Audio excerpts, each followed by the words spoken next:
How's it going, guys? Casey here with the Coyote Works channel. Heading out on a short trip this time. I had to do some work today, so I didn't get out of town until late. But this trip's really just more of a shakedown run than anything. I've got some new pieces of gear. Josh from Overland up in Portland, Oregon, sent me down a box of a couple of things that I've been really interested in trying out. One of them is a new butane heater that I'm going to try up in the rooftop tent tonight. But I've also got some other gear, a stove, some miscellaneous little stuff, a new red dot I put on one of my pistols. So the main goal of this trip for me is to try out some of these new pieces of gear with the idea that if they work out well, I'm going to make some adjustments to my loadout and they'll have a permanent place in my system.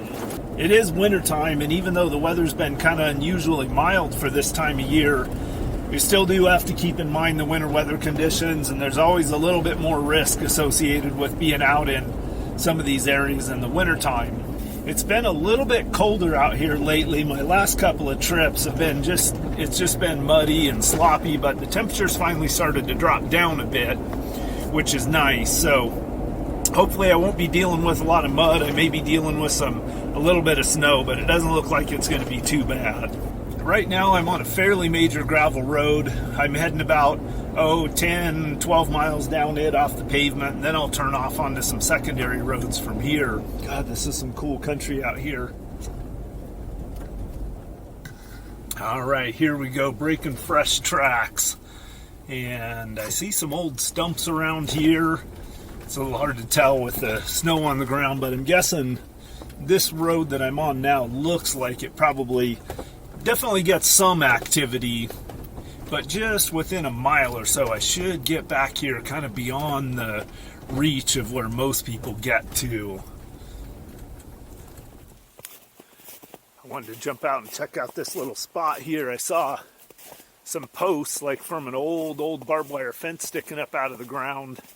Some fairly level ground in here. Looks like a decent amount of wood and some kind of cool looking rock formations back up here. And I'm thinking it's getting pretty close to dark, so I'm thinking I might just call this a camp spot. I'm thinking maybe there might have been some kind of an old homestead here or something. We've also got quite a few coyote tracks and what looks like some deer tracks. There's quite a bit of animal activity back up in here too. Yeah, this is actually pretty neat in here. Beautiful time of day out here. A lot of level ground.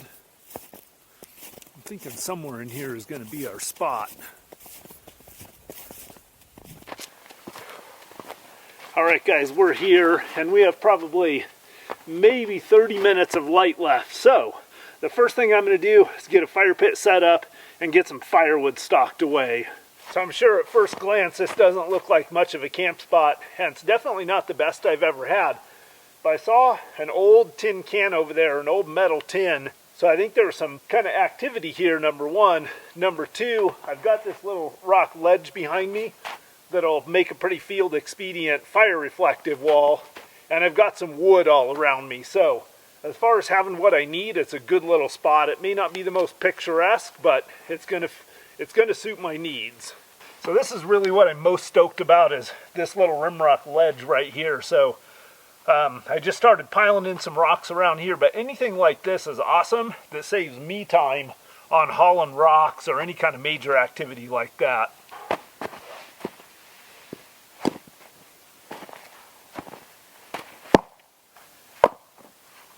Alright, so the next thing, get some firewood. And I have this one nice dead limb coming off of this old growth juniper tree right here. And it's going to be about as dry as any wood that I'm going to find out here.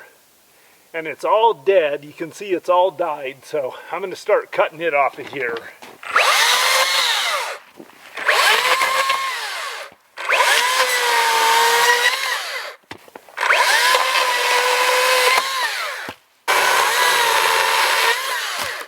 You know, one thing that's really important with these electric chainsaws, or really with any chainsaw, is keep the blade nice and sharp, and then for the most part kind of just let the weight of the saw do its work, and especially with these electric chainsaws.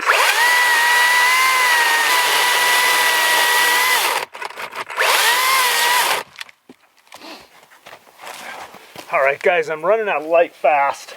So I want to get my fire started and I want to use a little bit of an accelerant. I just grabbed a thing of hand sanitizer out of my glove box.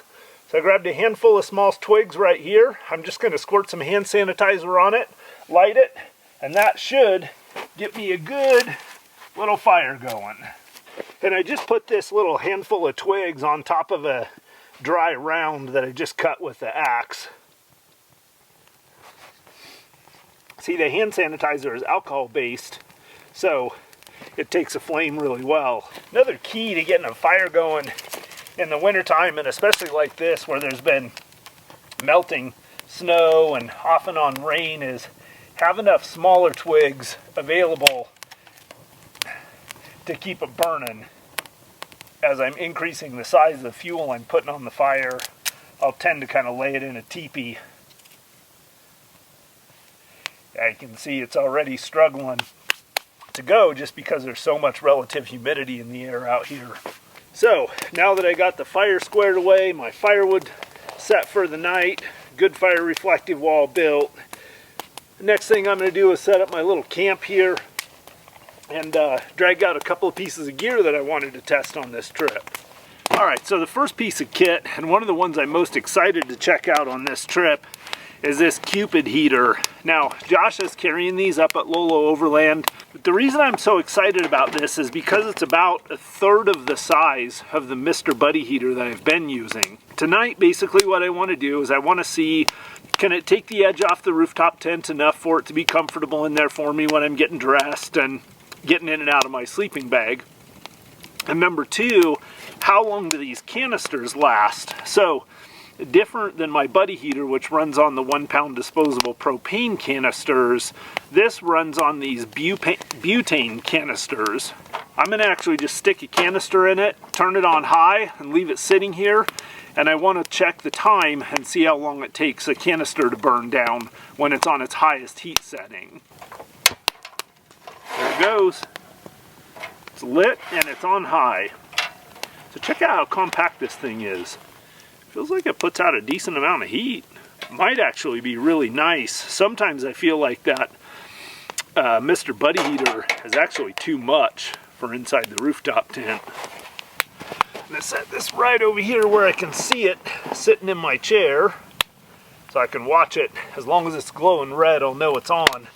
Alright, so the next thing is I'm going to pop up my rooftop tent really quick, and I can actually do this in the dark pretty easy, but I'd shine a little light on it so I can get a little bit of film of it. So of course the first thing, I'm just going to unlatch it, and I'm running the Free Spirit Recreation M55 Adventure Series with the gas struts in it. So basically all I have to do is peel back the cover and then unlatch it and let the gas struts put it up, and then it's pretty much set up. So to deploy this tent, it's pretty slick. There's this piece of strapping right here that hooks over a little latch here, so I just undo that, and boom, there it goes.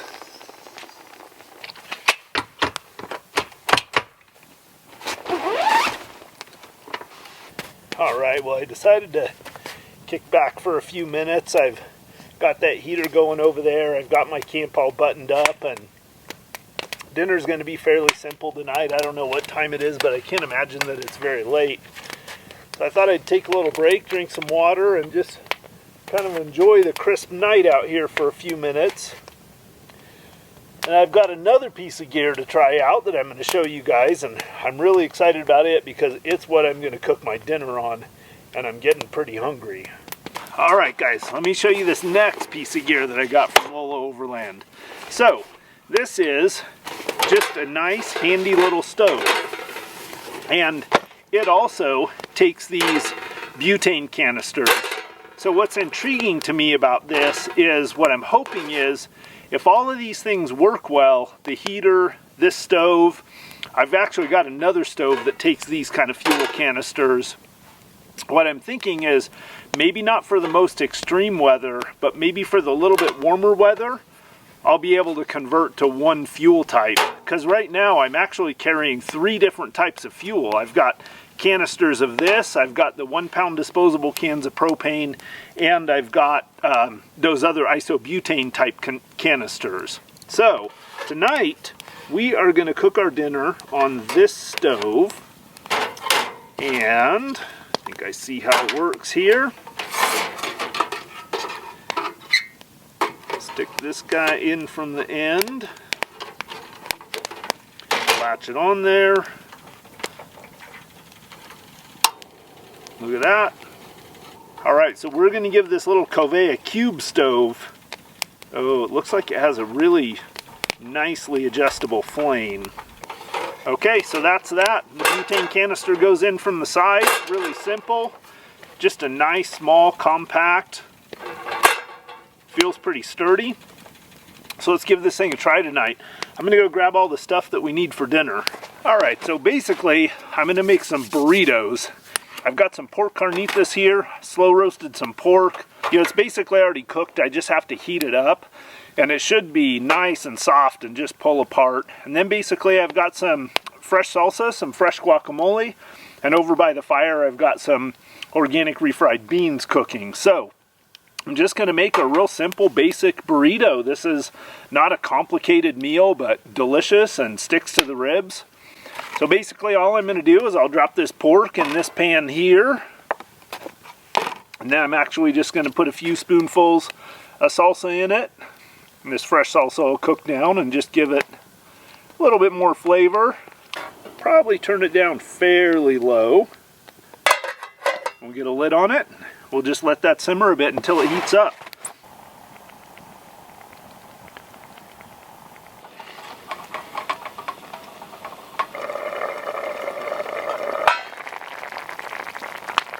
Alright guys, I think this is getting close. Oh yeah. God, look at that. That looks amazing. Grab a tortilla. I ended up making a little hot pocket here. Got a tin foil. Slide the tortilla in. Oh yeah, good. That feels nice and warm. First we'll go on the tortilla with some beans.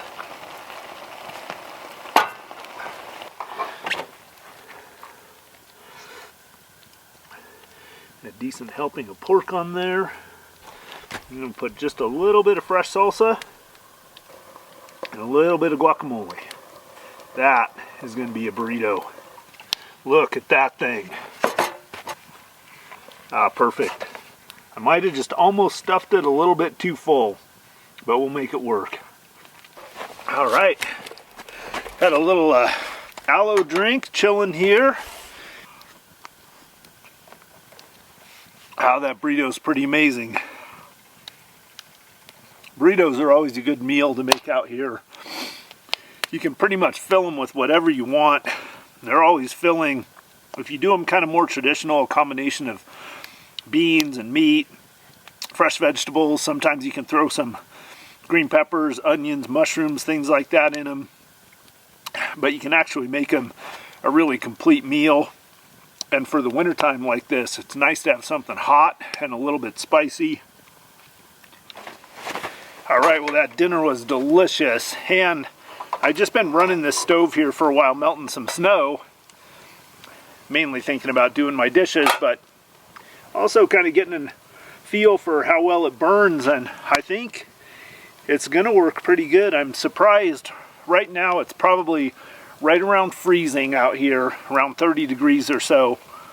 And yeah, it's got to be just a little bit below freezing because things are starting to freeze out there. And it's putting off good flame, boils water quick, so I really like the size of it.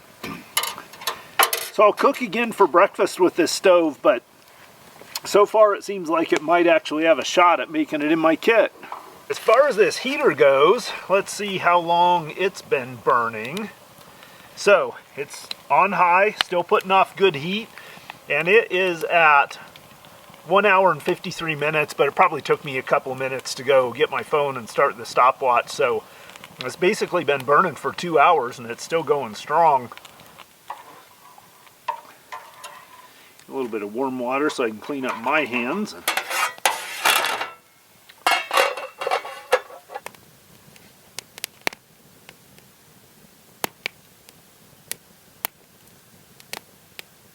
Alright, I got my camp pretty much all buttoned up, and I'm just going to kick back here and enjoy the last little bit of the fire and wait for these flames to die down. I just looked over and I see that little heater still going, so it's about 2 hours and 45 minutes in or something like that now, so I'm really stoked about that. I was just hoping it would go for 2 hours.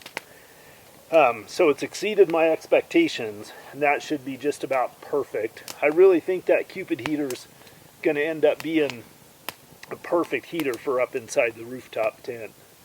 Anyway, I'm just going to let this fire die down, and then I'll climb up the ladder into the rooftop tent and probably just relax and read a little bit and try to get a nice long sleep and wake up about daylight tomorrow and start running through some of the other gear. And there's actually, I believe, a Homestead site. We passed it on our way to this camp spot, and I might want to kick around it a little bit tomorrow on the way out.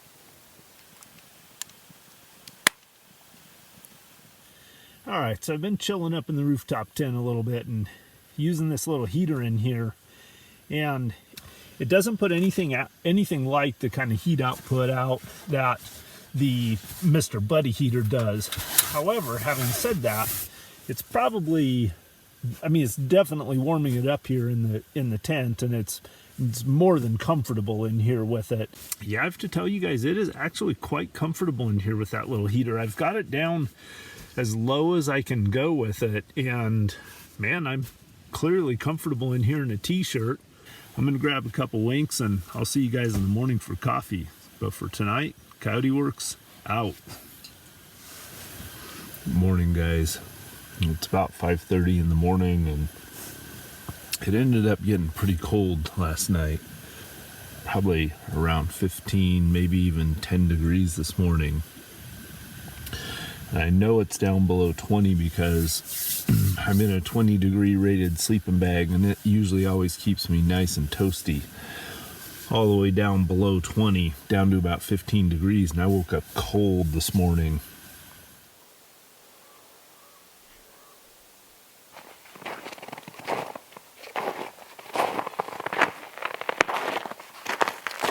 It's now about 6:50 a.m. and get a little fire going and get ready to have some breakfast here. And man, it is cold this morning. Alright, so what I've got here is I've taken a paper towel and I kind of saturated it with a little bit of hand sanitizer. Hopefully you get it lit. And I've got a small twig bundle here to get started. And then I'll just start putting a little bit bigger and a little bit bigger twigs on it.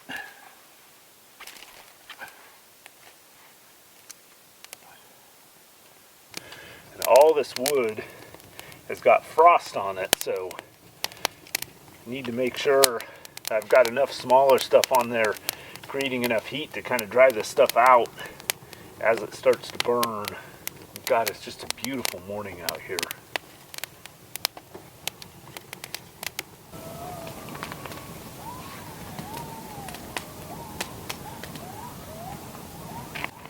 I don't know if the camera's picking this up, but got a little pack of coyotes over there going off.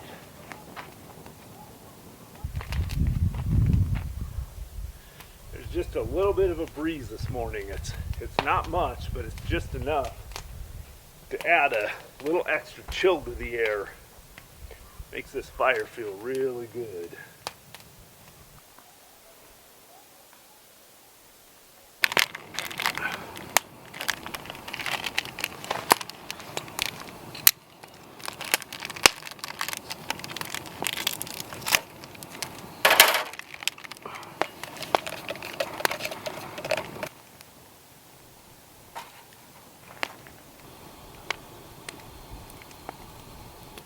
The water's steaming. Soon I'll have hot coffee. And that sun's just about to hit. Just needs to come up a little bit more. And I'll get a little sunlight here, and then things will start warming up.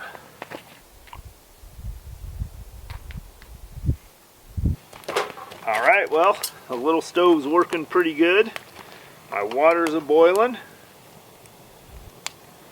A nice big hot cup of coffee. Yeah, I think I'm going to like this little stove. It's Nice and compact, good flame. I will tell you guys one thing is that any kind of a butane stove is going to struggle in colder temperatures and higher elevations. So you can offset a little bit of that by warming the butane bottles. You want to be really careful, but I've got one setting over where it's getting some radiant heat from the fire, and I just check it pretty often, make sure it's not getting too hot or anything. All right, we got coffee out of the way. The next thing is going to be some breakfast. Something that I do a lot is I try to utilize some of the same ingredients in multiple meals, and that just cuts down the amount of stuff that I'm packing. So I've got my salsa and my tortillas from last night's meal, and then there's only 3 other ingredients I've added into the breakfast. I've got 4 eggs, I've got some frozen potatoes O'Brien, and these come with the onions and peppers already in them, and then I've got some bacon. I'm gonna make some breakfast burritos this morning. So basically, simple breakfast. I'll fry up the bacon in the pan, drop the potatoes in. Once the potatoes get hot, I'll toss the eggs in. At the same time, I'll have my tortillas warming, wrap that all up into a tortilla, add some nice fresh Mary's Harvest salsa, and I'll have an amazing breakfast. Drop that bacon in the pan. Oh yeah.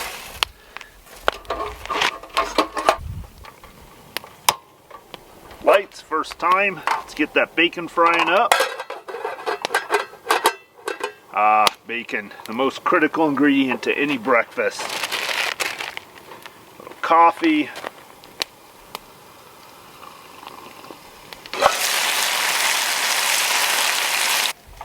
Alright, I had to set up a little bit of a windscreen here.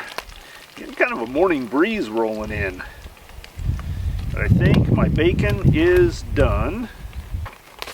Alright, so now let's add some potatoes. Alright, so we're going to give that just a bit. Let those potatoes get nice and hot, and then we'll toss the eggs in.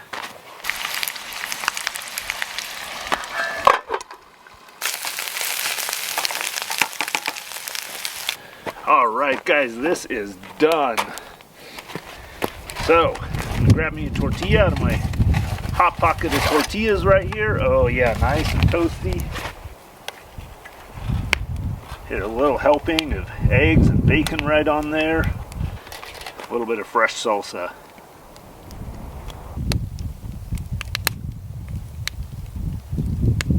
Beautiful. Very good.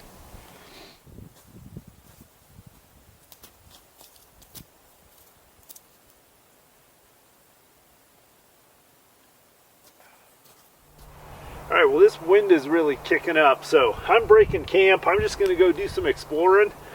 There's a couple of potential homestead sites nearby here that we're going to do some kicking around. There's enough snow on the ground, it might be hard to find any signs, but I'm hoping we can find at least something. To collapse this gas strut version of the rooftop tent, I just pull down on this strap.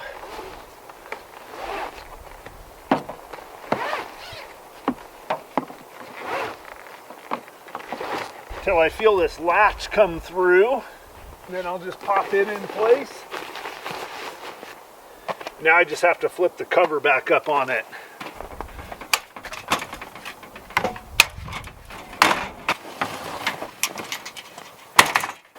And just to give you guys a little insight, all of my kitchen and about 2 weeks worth of food is in these 2 boxes. Dried food, mountain houses, canned food, stuff like that. But just between those 2 boxes, there's enough food and enough cooking supplies to sustain me for about 2 weeks. I got everything packed up. Probably took me about 10-15 minutes or so. I'm going to shovel some snow on top of my fire over there, and then I got to grab my shovel, and that's the last thing that I've got. So we'll head up the trail a little bit. I'm trying to decide whether or not to go back that direction that I came in and check out that potential homestead site that I passed there, or to head out a different direction and explore some new road. So I'll make that decision when I get in the Jeep.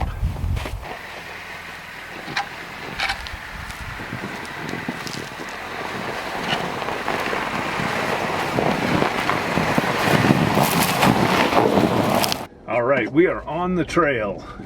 What I'm going to do is I got this neat little rim rock in here that the road's going to kind of follow. So what I'm going to do is just drive a little bit, and as I see something interesting, I'll get out, take a short little walk, check it out. A lot of times that's how I travel this country. I just drive along pretty slow, looking for any signs, looking for anything interesting, and if I see something, I'll jump out of the rig and do a little walk around to check it out. Oh, and there's an old log laying on the ground that was cut off with a saw.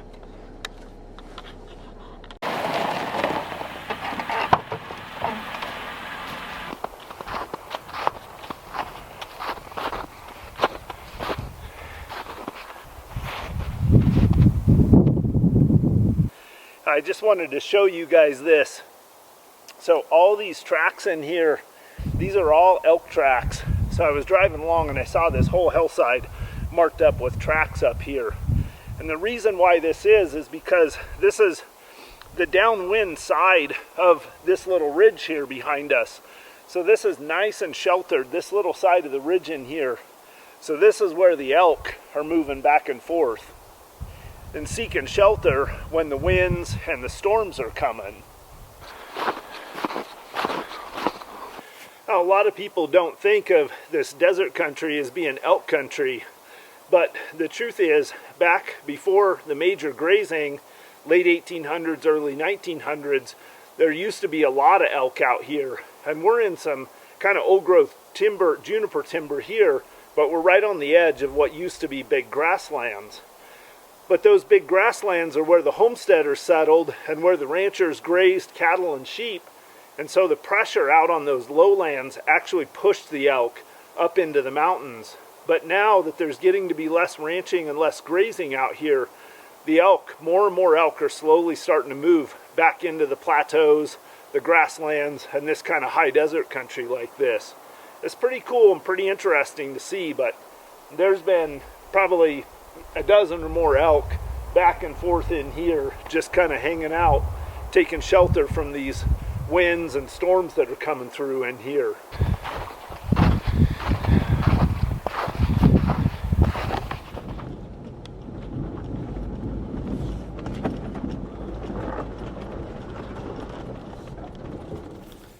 Let's go over and check out this little rim rock right here.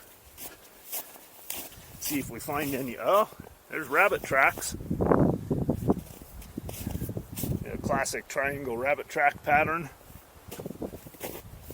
Going to see if we see any mountain lion tracks or anything on the base of this rim rock. Yeah, just like I thought.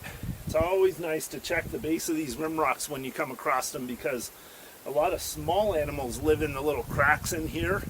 So larger predator animals hunt, and there's a set of tracks right there. I'm pretty sure it's a cat. I'm not sure whether it's a bobcat or a mountain lion. The tracks have been snowed on top of a little bit, so I can't really tell what they are. But that's definitely what that is something hunting the edge of this rim, looking for a tender little morsel.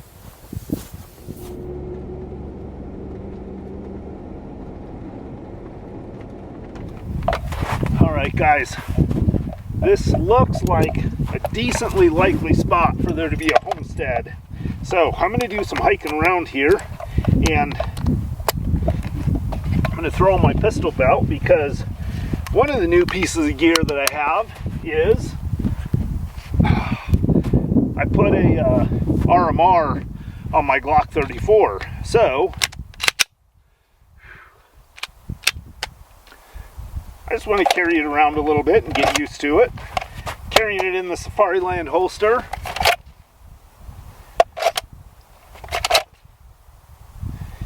Dot's coming up nice. All right, let's go for a little walk here.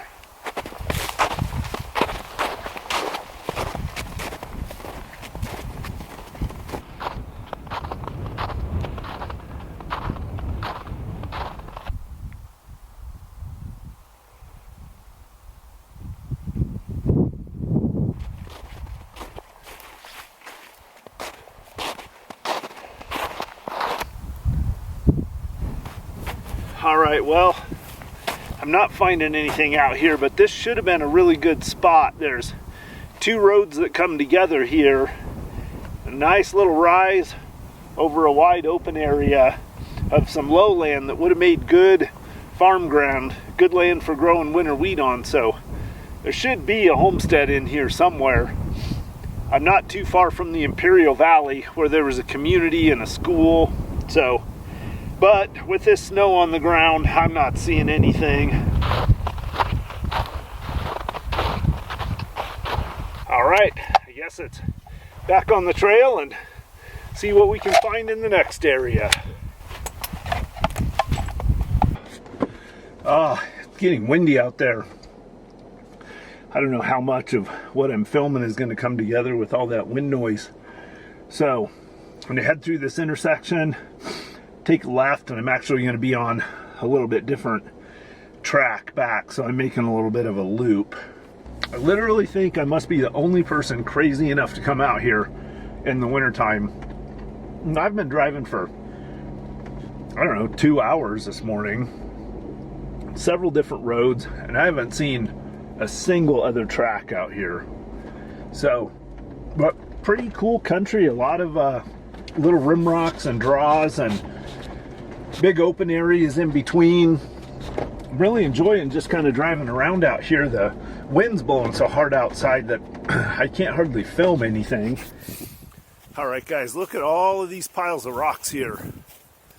These definitely aren't natural. Gotta figure out what was going on here.